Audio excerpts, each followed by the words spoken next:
எரேமியா 17ஆம் அதிகாரம். யூதாவின் பாவம் இரும்பெழுத்தாணியினாலும் வைரத்தின் நுனியினாலும் எழுதப்பட்டு அவர்களுடைய இருதயத்தின் பலகையிலும் உங்கள் பலிபீடங்களுடைய கொம்புகளிலும் பதிந்திருக்கிறது. உயர்ந்த மேடுகளின் மேல் பச்சையான மரங்கள் அண்டையில் இருந்த அவர்களுடைய பலிபீடங்களையும் அவர்களுடைய தோப்புகளையும் அவர்கள் பிள்ளைகள் நினைக்கும்படி இப்படி செய்திருக்கிறது. வயல் நிலத்தில் உள்ள என் மலையே, நீ உன் எல்லைகளிலெல்லாம் செய்த பாவத்து நிமித்தம் நான் உன் ஆஸ்தியையும் உன் எல்லா பொக்கிசங்களையும் உன் மேடைகளையும் கூட சூறையிடுவிப்பேன். அப்படியே நான் உனக்கு கொடுத்த சுதந்திரத்தை நீதானே விட்டு விடுவாய். நீ அறியாத தேசத்தில் உன்னை உன் சத்துருக்களுக்கு அடிமையும் ஆக்குவேன். என்றென்றைக்கும் எரியத்தக்க என் கோபத்தின் அக்னியை மூட்டிவிட்டீர்களே. மனுஷன் மேல் நம்பிக்கை வைத்து மாசமானதை தன் புயபலமாக்கி கொண்டு கர்த்தரை விட்டு விலகுகிற இருதயமுள்ள மனுஷன் சபிக்கப்பட்டவன் என்று கர்த்தர் சொல்லுகிறார்.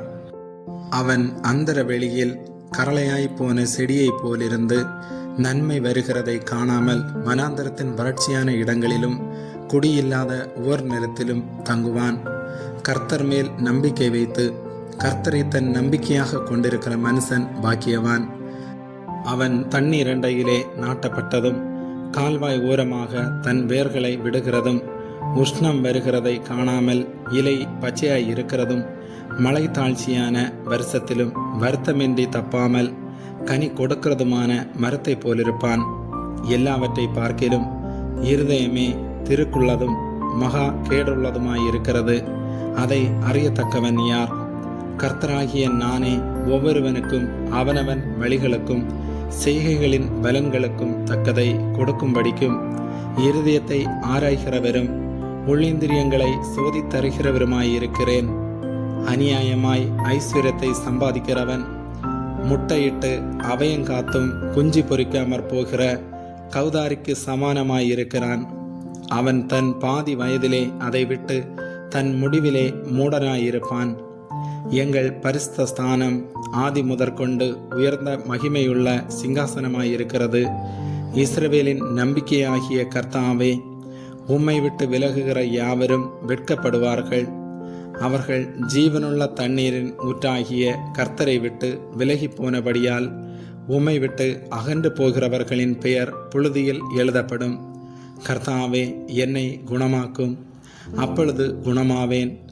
என்னை இரட்சியும், அப்பொழுது இரட்சிக்கப்படுவேன். தேவரீரே என் துதி. இதோ இவர்கள் என்னை பார்த்து கர்த்தருடைய வார்த்தை எங்கே, அது இப்பொழுது வரட்டும் என்கிறார்கள். நானோ உம்மை பின்பற்றுகிற மேய்ப்பன், இதற்கு நான் மிஞ்சி நடக்கவில்லை. ஆபத்து நாளை விரும்புகிறதும் இல்லை என்று நீர் அறிவீர். என் உதடுகளிலிருந்து புறப்பட்டது உமக்கு முன்பாக செவையாயிருந்தது. நீர் எனக்கு பயங்கரமாயிராதேயும். தீங்கு நாளில் நீரே என் அடைக்கலம். நான் வெட்கப்படாமல் என்னை துன்பப்படுத்துகிறவர்கள் வெட்கப்படுவார்களாக. நான் கலங்காமல் அவர்கள் கலங்குவார்களாக. தேவரீர் தீங்கு நாளை அவர்கள் மேல் வரப்பண்ணி இரட்டிப்பான நொறுக்குதலால் அவர்களை நொறுக்கும்.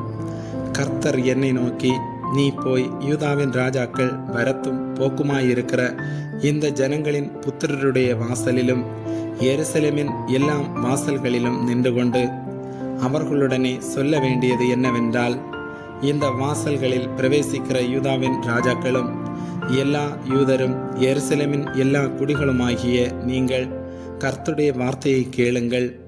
நீங்கள் ஓய்வு நாளில் சுமைகளை எடுத்து அவைகளை எருசலேமின் வாசல்களுக்குள் கொண்டு வராதபடிக்கும், ஓய்வு நாளில் உங்கள் வீடுகளிலிருந்து சுமையை வெளியே கொண்டு போகாதபடிக்கும், ஒரு வேலையையும் செய்யாதபடிக்கும் உங்கள் ஆத்துமாக்களுக்காக எச்சரிக்கையாயிருந்து நான் உங்கள் பிதாக்களுக்கு கட்டளையிட்டபடி ஓய்வு நாளை பரிசுத்தமாக்குங்கள் என்று கர்த்தர் சொல்லுகிறார்.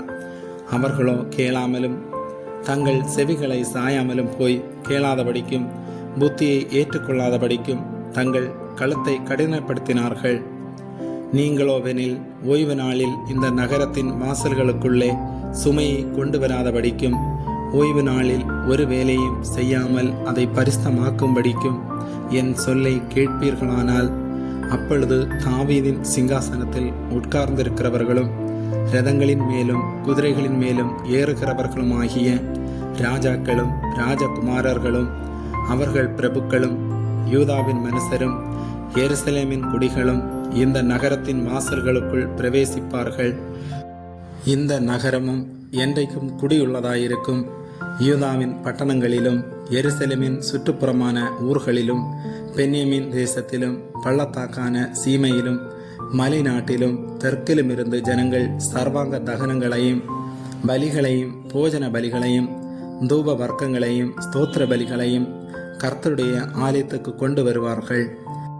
நீங்கள் ஓய்வு நாளை பரிசுத்தமாக்கும்படிக்கும் ஓய்வு நாளிலே சுமையை எருசலேமின் வாசல்களுக்குள் எடுத்து வராதிருக்கும்படிக்கும் என் சொல்லை கேளாமற் போனீர்களாகில் நான் அதன் வாசல்களில் தீ கொளுத்துவேன்.